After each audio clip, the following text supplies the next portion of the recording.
আসসালামু আলাইকুম ওয়া রাহমাতুল্লাহি ওয়া বারাকাতু।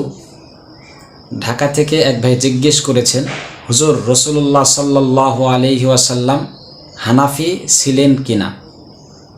মাশাআল্লাহ, অনেক সুন্দর একটি প্রশ্ন করেছেন।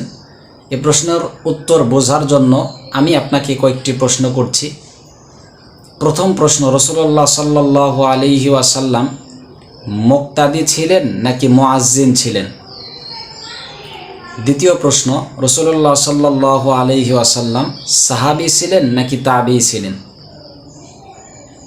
উত্তর, রাসূলুল্লাহ সাল্লাল্লাহু আলাইহি ওয়াসাল্লাম সাহাবীও ছিলেন না, তাবীও ছিলেন না, মুয়াজ্জিনও ছিলেন না, মুক্তাদিও ছিল না।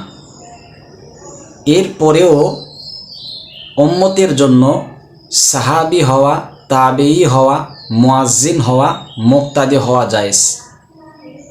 অনুরূপভাবে রাসূলুল্লাহ সাল্লাল্লাহু আলাইহি ওয়াসাল্লাম হানাফি ছিলেন না, শাফিঈ ছিলেন না, মালিকি ছিলেন না, হাম্বলি ছিলেন না, কিন্তু তারপরেও উম্মতের জন্য হানাফি হওয়া, শাফিঈ হওয়া, মালিকি হওয়া, হাম্বলি হওয়া জায়েজ। আর রাসূলুল্লাহ সাল্লাল্লাহু আলাইহি ওয়াসাল্লাম হানাফি বা হতে যাবেন কেন? কারণ রাসূলুল্লাহ সাল্লাল্লাহু আলাইহি ওয়াসাল্লাম তো হলেন মূল শরীয়ত প্রণেতা।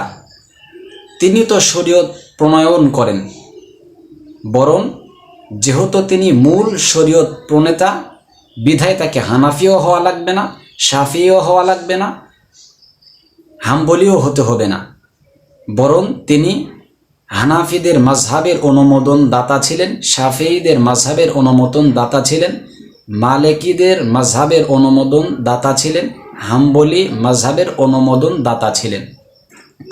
তিনি যে হানাফি মাযহাবের অনুমোদন দাতা ছিলেন, এই সম্পর্কে আমি আমার বিগত ভিডিওতে আমি বিস্তারিত আলোচনা করেছি। আশা করি আপনারা সকলেই বুঝতে পেরেছেন। আসসালামু আলাইকুম ওয়া রাহমাতুল্লাহি ওয়া বারাকাতুহু।